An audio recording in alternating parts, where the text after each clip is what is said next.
She was the quiet janitor everyone ignored, until a school trip exposed the scars she tried to hide. Labeled a monster, she vanished from town life. But 9 days later, soldiers began appearing on the library steps.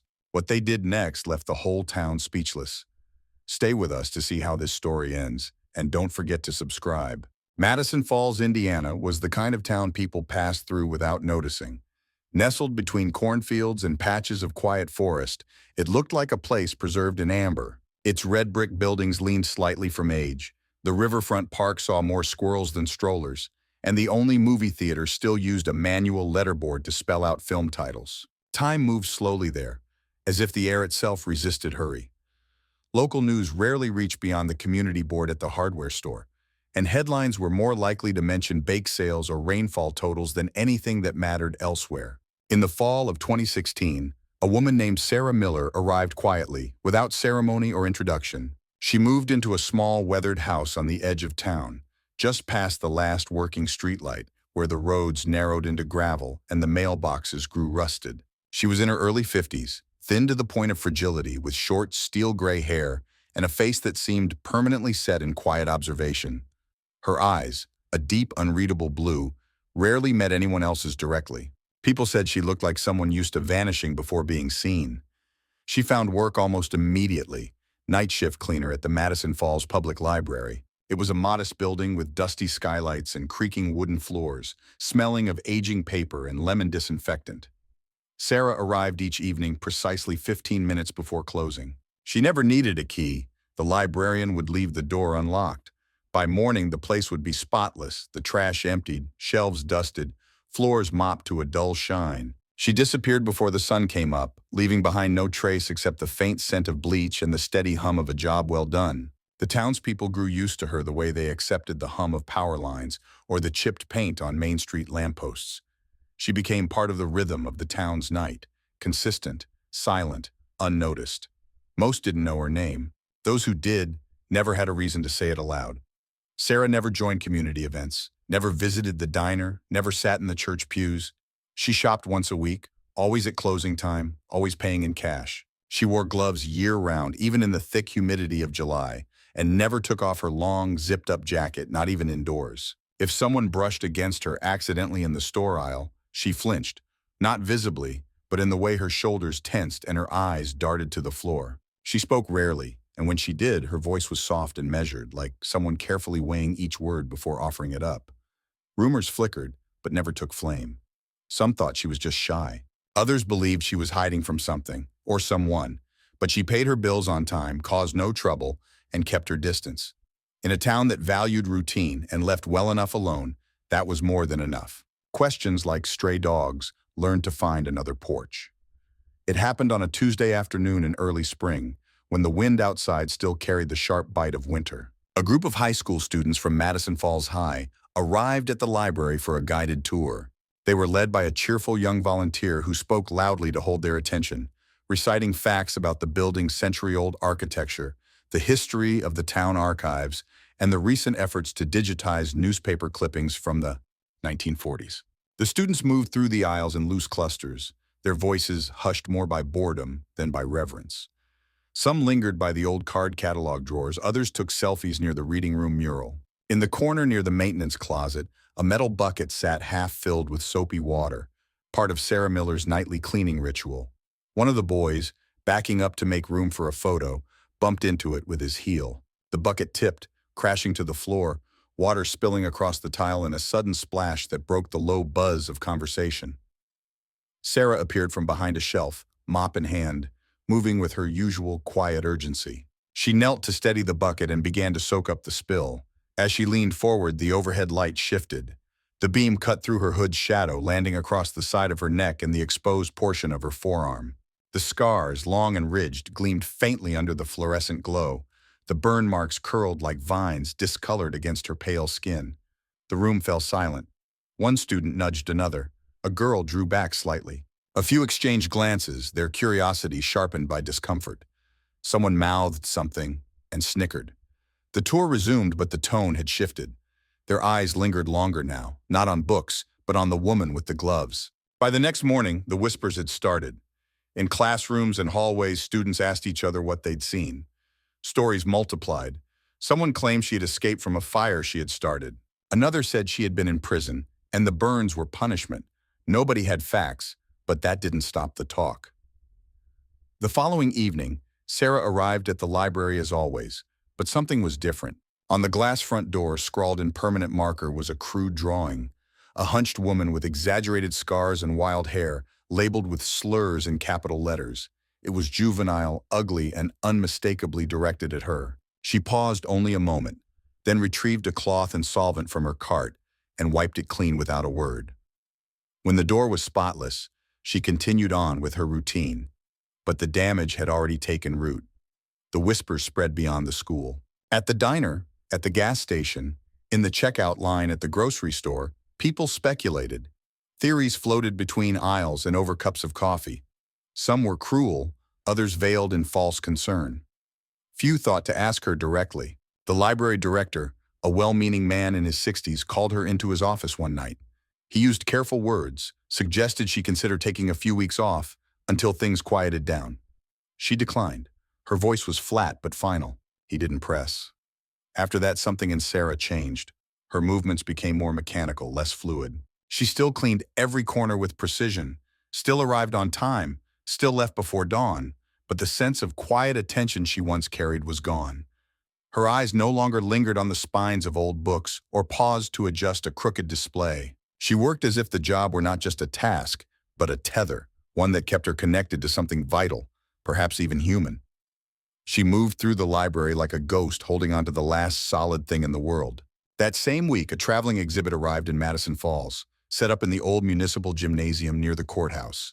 It was modest in size, folding display boards, dim spotlights, laminated placards, but it carried weight. Titled Women Who Served, the exhibition chronicled the role of American women in the armed forces, from World War II to recent conflicts in the Middle East. Veterans, students, and curious townspeople filtered through over the course of 3 days, pausing to read about nurses in Vietnam, intelligence officers in Afghanistan, and engineers in Iraq. Among the photographs arranged in the final section was a portrait of a woman in full military uniform, the bars of a captain's rank on her shoulders, and a medal glinting against the fabric of her chest. Her expression was focused and unyielding. Her nameplate read, Miller. A man from town, retired postman with a sharp memory for faces, stared at the image longer than most. That night, he logged onto the Madison Falls Community Forum and uploaded a snapshot of the display.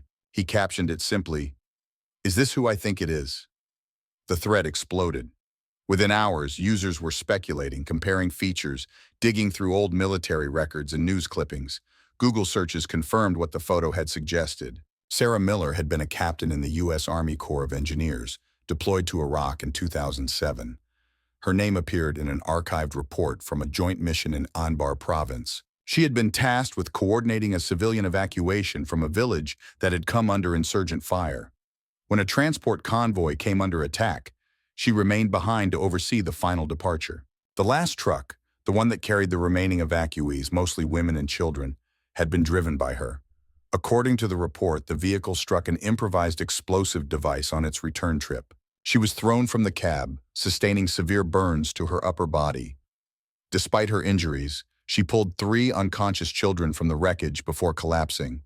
Witnesses said she refused to be treated until the others were safe. Her recovery took place at a military hospital in Germany. She received a Bronze Star and the Soldier's Medal for heroism not involving conflict with an enemy. Her commendations were issued with little fanfare. There were no interviews, no public speeches, and then she disappeared. Her discharge paperwork was clean. Her forwarding address led nowhere. She had, it seemed, erased herself from the grid. The town, now armed with knowledge, looked back with quiet disbelief. The woman who had silently swept their library floors had once commanded convoys through desert war zones. The same hands that emptied their trash had pulled children from burning steel. The same shoulders mocked for their posture had once borne the weight of medals. Whispers turned to regret. Conversation shifted from suspicion to discomfort. Parents who had repeated the rumors now found themselves explaining to their children what service really meant. A few reached out online, anonymously posting apologies, but there was no response. Sarah had already withdrawn. The night after the photo went viral, her porch light remained off. No one saw her at the grocery store. The library reported that she had taken leave, though no one remembered her asking for it. The windows of her house, once cracked slightly for breeze, were now sealed tight, the curtains drawn at all hours. The mailbox filled up and remained unchecked. The town's curiosity had uncovered truth, but it had come too late. The woman they had dismissed and ridiculed had been a hero long before she became a mystery. Now she had vanished again, not into a war zone or a military base, but into the very silence they once mistook for insignificance. A few days after Sarah disappeared from public view, the townspeople began to notice something unusual outside the library. At first, it was a single bouquet of fresh daisies left near the door, tied with twine and bearing no note. The next morning it was joined by a folded piece of lined notebook paper, weighted with a stone, containing a brief message written in a child's hand. By the third day, there were more offerings: a small photograph of a woman in uniform, a ribbon clipped to an envelope, a laminated thank you card bearing the insignia of the Army Corps of Engineers. Each morning, the collection grew. Someone placed a drawing, crayon on cardstock, showing a woman standing in front of a fire, holding hands with children. Others left prayer candles, handwritten letters, faded unit patches, and even medals. None of it was coordinated, yet it all seemed to speak the same silent language, a language of recognition, a language of apology. On the fifth day, a man named John Hudson arrived before dawn and sat down on the cold concrete steps. He wore an old Marine Corps jacket, its elbows patched and collar frayed. He didn't speak, didn't hold a sign. He simply sat there, a thermos beside him, eyes fixed on the darkened doorway of the library. People passed by on their way to work or errands, some nodding, others unsure whether to stop. Hudson stayed all day. The next morning he returned, and he wasn't alone. Two more veterans had joined him, one in a folding chair, the other resting on a walker. They said nothing. They didn't need to. Their presence formed a quiet vigil, a perimeter of memory around the place where Sarah had last been seen. By the weekend, the steps had become a gathering place. Foldable lawn chairs appeared, blankets, a thermos station. People brought soup in crock pots, quietly ladled into paper bowls. Some sat and sang softly, old wartime ballads, folk songs, hymns. No speeches, no demands, just presence, just the steady hum of people bearing witness.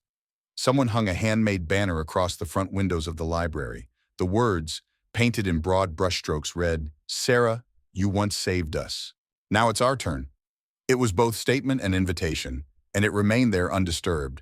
At first, onlookers assumed it was a protest, some kind of military tribute or social gesture. But as the days passed and the crowd remained, something deeper took hold. The atmosphere became more reverent than defiant. It felt less like resistance and more like prayer, a collective exhale from a town unsure how to make amends, but determined to try. Local news picked up the story. A reporter from Channel 8 arrived with a camera crew, recording footage of the small encampment and interviewing those willing to speak. The coverage aired that evening, and it reached farther than anyone expected. The following morning, as the sun broke over the rooftops, a large white bus turned onto Main Street and pulled up beside the library. Its windows were tinted, but through the glass, the silhouettes of uniformed figures could be seen. When the door opened, a dozen soldiers stepped out, men and women of varying ages, all in dress uniform. None spoke. They carried no signs, made no announcements. One by one, they approached the steps and took a seat among the townspeople. They had come from different states, some driving through the night. Most had served with Sarah or knew someone who had. They did not need to explain why they were there. Their presence was their message.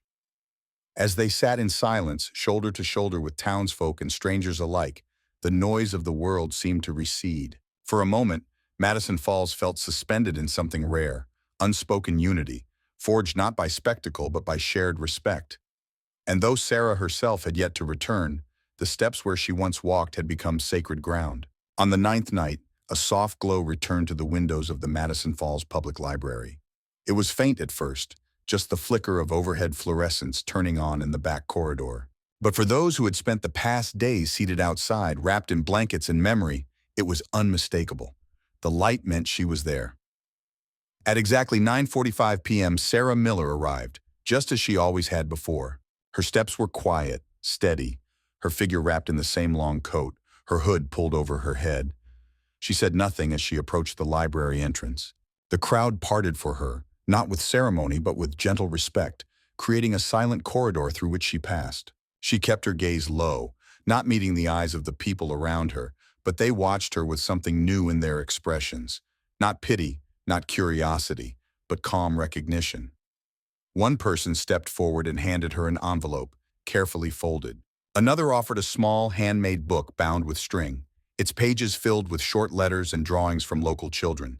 Children who had once been afraid of her scars, but now saw something else. A man, one of the older veterans who had camped on the steps each morning, placed a hand gently on her shoulder as she passed. She paused just briefly. She didn't flinch, didn't recoil. She gave no verbal acknowledgement. But she stayed. That night, she cleaned the library exactly as she always had. Every corner swept, every surface wiped, every detail returned to order. But something in her rhythm had changed. It was less mechanical, less guarded. There was quiet intention in her movements again, a reclaiming of space. When she emerged near dawn, several of the regulars were still there. She nodded once, faintly, and continued down the street. The porch light at her house turned back on later that day. In the following weeks, Sarah began walking through town again. Not far, and never during peak hours, but enough for people to see her. Her hood remained up most of the time, but when someone greeted her, she looked them in the eye. The change was subtle, but unmistakable. The library director reinstated her officially without paperwork or fanfare. Her name was returned to the roster. Volunteers came in to help, veterans who reorganized the nonfiction shelves, students who swept the lobby floors after school. People donated books in her honor, some of them about courage, some about healing, some with no reason other than that they had once mattered to her. The community slowly and without orchestration began to include her. She was no longer the woman people crossed the street to avoid or whispered about behind checkout counters. She was the woman whose name people now spoke with care, the one they waved to when she passed, the one they thought of when their children asked what bravery looked like. Her scars remained. No one pretended not to see them, and she never made an effort to hide them more than she always had.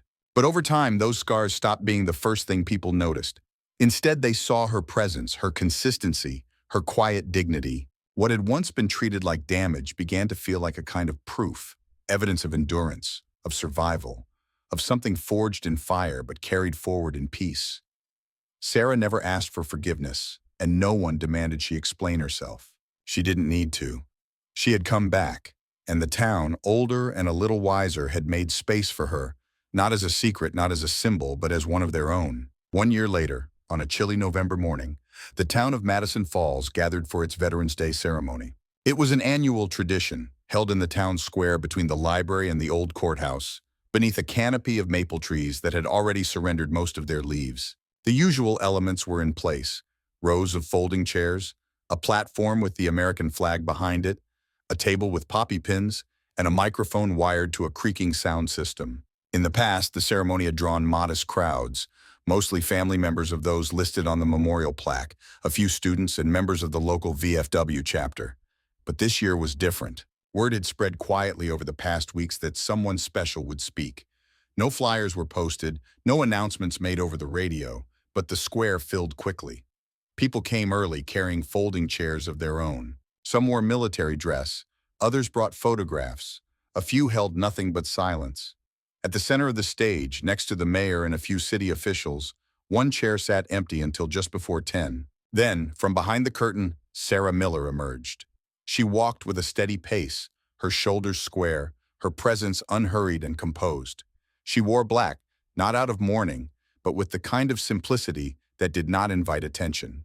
Her sleeves were rolled past her elbows, exposing the twisted, pale lines of old burns across her forearms. She made no effort to hide them. Her hood was gone. Her eyes were clear. The crowd stood as she took her place behind the podium, then gradually sat down again as the wind softened and the world held still. Her first words were quiet, spoken more like a conversation than a speech. The microphone carried them gently across the square. She spoke of what it meant to carry something invisible for so long: fear, shame, memory. She spoke of the weight of silence and the strange comfort of disappearing, of how she had once believed that retreating from the world was the only way to survive it. She admitted she'd been angry, not at the town, not even at the war, but at herself, for believing the worst about people, for assuming they wouldn't want her back once they saw the damage. For years, she had lived in the shadow of that assumption. Then her voice shifted. She told them what happened when she first saw the flowers on the library steps, the notes, the quiet vigil, The men who came and sat in silence, not out of duty, but because they remembered. And the strangers, especially the strangers, who had looked at her not with pity or avoidance, but with simple, steady respect.